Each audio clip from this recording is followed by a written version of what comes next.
রংপুর, ময়মনসিংহ, সিলেট ও চট্টগ্রাম বিভাগের কোথাও কোথাও মাঝারি ধরনের ভারী থেকে ভারী বর্ষণ হতে পারে। আজ সকাল ৯টা থেকে পরবর্তী ২৪ ঘন্টায় আবহাওয়ার পূর্বাভাসে বলা হয়েছে, রংপুর, ময়মনসিংহ, সিলেট ও চট্টগ্রাম বিভাগের অনেক জায়গায় এবং রাজশাহী, ঢাকা, খুলনা ও বরিশাল বিভাগের কিছু কিছু জায়গায় অস্থায়ী দমকা হাওয়া সহ হালকা থেকে মাঝারি ধরনের বৃষ্টি অথবা বজ্রসহ বৃষ্টি হতে পারে।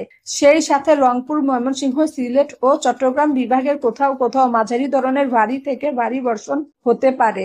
আবহাওয়া অফিস জানিয়েছে, এছাড়া সারা দেশে দিনের তাপমাত্রা সামান্য বাড়তে পারে এবং রাতের তাপমাত্রা প্রায় অপরিবর্তিত থাকতে পারে। গত ২৪ ঘন্টায় দেশের সর্বোচ্চ বৃষ্টিপাত রেকর্ড করা হয়েছে চুয়াডাঙ্গায় ৫৪ মিলিমিটার। আজ ভোর ৬টায় ঢাকায় বাতাসের আপেক্ষিক আর্দ্রতা ছিল ৮৯%। আজ ঢাকায় সূর্যাস্ত ৬টা ১৯ মিনিটে এবং আগামীকাল সূর্যোদয় হবে ভোর ৫টা ৪০ মিনিটে। আগামী ৫ দিনে বৃষ্টিপাতের প্রবণতা অব্যাহত থাকতে পারে বলে আবহাওয়া অফিস জানিয়েছে। আবহাওয়া চিত্রের সংক্ষিপ্তসারে বলা হয়েছে, মৌসুমী বায়ুর অক্ষের বহুতাংশ রাজস্থান, উত্তরপ্রদেশ, মধ্যপ্রদেশ, বিহার, পশ্চিমবঙ্গ ও বাংলাদেশের মধ্যাঞ্চল হয়ে আসাম পর্যন্ত বিস্তৃত রয়েছে। এর একটি বহুতাংশ উত্তর বঙ্গোপসাগর পর্যন্ত বিস্তৃত রয়েছে।